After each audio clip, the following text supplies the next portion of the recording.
뉴스룸을 시작합니다. 코로나19 하루 확진자가 어제보단 줄었지만 오늘도 500명에 가깝습니다. IM 선교회에서 비롯된 집단 감염이 잦아들지 않고 있기 때문입니다.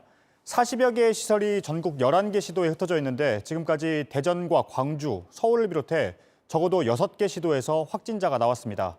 먼저 이상화 기자입니다. 방역당국은 광주 TCS 국제학교 안을 조사했습니다. 그야말로 바이러스 범벅이었습니다. 문고리, 책상, 의자 등 안 나온 곳을 찾기 힘들 정도입니다. 이런 곳에서 학생과 교사는 늦은 시간까지 함께 수업했습니다. 9시 넘어서 올 때도 11시에 넘어서 내일한테 물어보니까 2주에 한 번씩 집에 갔다 오고. 방역당국은 IM 선교회가 운영한 다른 시설도 비슷한 걸로 보고 있습니다. 6개 시도에 있는 교육시설에서 확진자가 나왔습니다. 모두 340명입니다. 일부 감염 연결고리도 확인되고 있습니다. 교사들이 다른 시설을 오갔습니다. 광주 지역 국제학교 2곳은 교사 30명이 모두 확진됐습니다. ACTCS 교사 대표님이 광주 GTCS에 좀 방문을 했다라는 것은 이미 진술을 하셨고, 시설 밖으로도 번졌습니다. 경남 양산에선 광주에서 강연했던 목사에게 5명이 감염됐습니다. 안성 TCS 교육시설 교직원 확진자는 안양에 있는 교회에서 예배를 받습니다. 이후 4명이 더 확진됐습니다. 전남 고흥과 울산에서는 확진자의 가족이 감염됐습니다. IM 선교회발 집단 감염이 전국적으로 확산되기 전에 신속하게 차단하는 일이 가장 우선적인 방역 현안입니다. 방역당국은 전국에 있는 관련 시설에 대한 일제 점검을 벌이고 있습니다. 이와 함께 추가 감염을 막으려면 자진 신고가 필요하다고 강조했습니다. JTBC 이상화입니다. 지역을 보면 광주광역시가 가장 심각합니다. IM 선교회가 운영하는 국제학교에서 시작된 집단 감염이 근처의 안디옥 교회로 옮겨갔을 가능성도 제기되고 있습니다. 안디옥 교회 관련 확진자가 벌써 40명 가까이 되는데 이 교회 부목사의 아들이 국제학교를 다니다 확진됐습니다. 현장에 나가 있는 정진명 기자를 연결합니다. 교회에 오늘 선별 진료소까지 마련됐다면서요?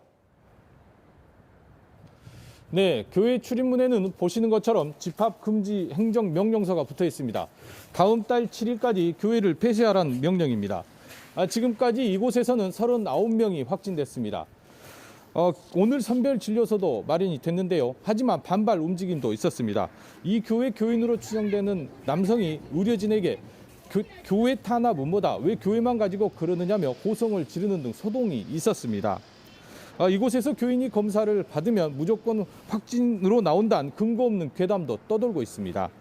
그 때문인지 오늘 이곳에서 검사받은 교인은 54명 뿐이었습니다. 지난 주말 예배 참석자 500여 명의 10% 수준입니다. 전체 교인은 800명이 넘습니다. 이 때문에 방역당국은 검사를 강제하는 행정명령도 고민하고 있습니다. 네, 이 교회 부목사가 확진이 되면서 IM 선교회 국제학교에서 연쇄 감염이 됐을 가능성이 제기되고 있습니다. 구체적으로 어떤 일들이 있었던 겁니까? 네, 저희가 취재를 해보니 두 시설 간의 연관성이 발견이 됐습니다. 우선 이 교회 부목사는 어제, 자녀는 그제 확진됐습니다. 자녀가 광주 TCS 국제학교에서 합숙 교육을 받은 걸로 드러났습니다. 더욱 큰 문제는 부목사가 지난 주말 예배에서 직접 설교를 했다는 겁니다.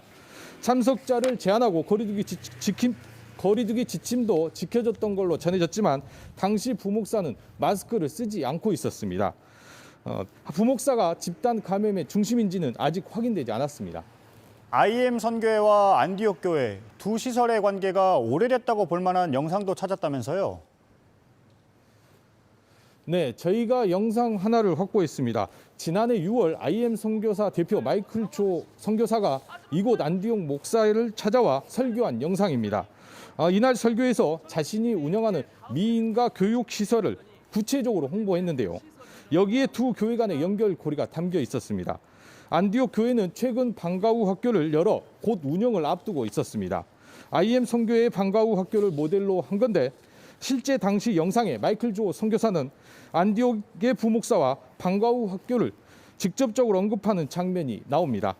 방역 당국도 두 교회 간의 정확한 연결점과 대전 IME 국제학교와 광주 감염의 연관성을 조사하고 있습니다. 네, 잘 들었습니다. 정진명 기자였습니다.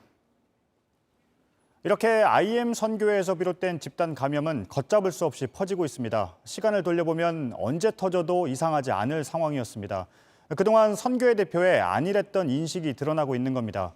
저희 취재진이 설교 영상을 확인해 보니 경찰의 단속을 잘 피했다고 자랑을 하는가 하면 수련회를 계속하겠다며 잡아가든지 마음대로 하라고 말했습니다. 최승훈 기자입니다. 100여 명의 학생들이 빽빽하게 모였습니다.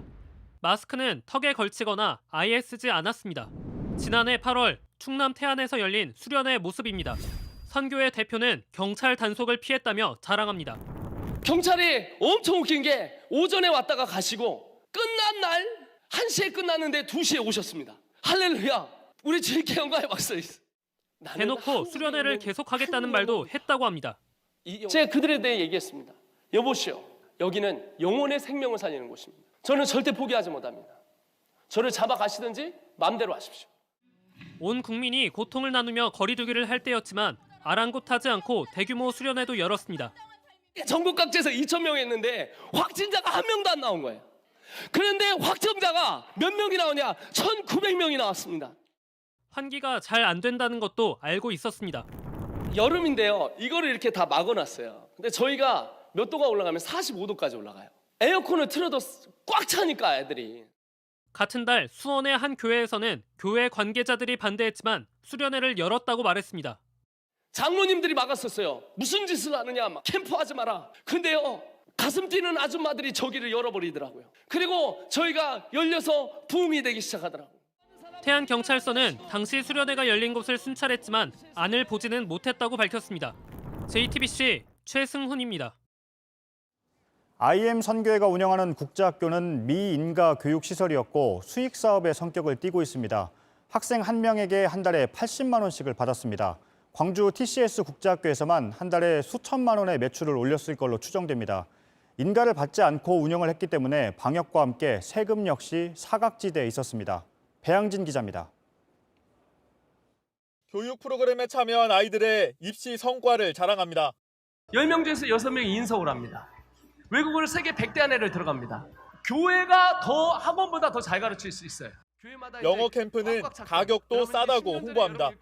하버드, 예일, 프린스턴, 콜롬비아, 유펜 여기 있는 지역에서 한 달 여러분 캠프하는데 1,000만 원씩 들어요. 우리 250만 끊어버려요.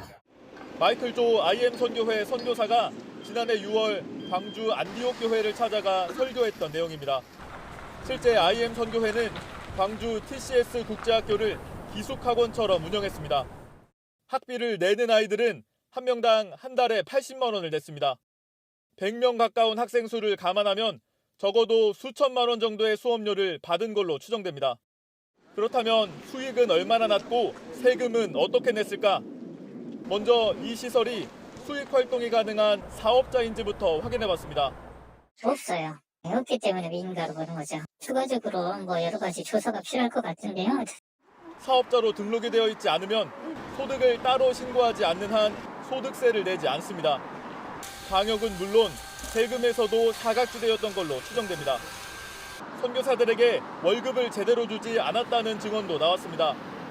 대부분 보수 없이 일했고 일부 받는 선교사들도 월 70만 원 정도였다는 겁니다.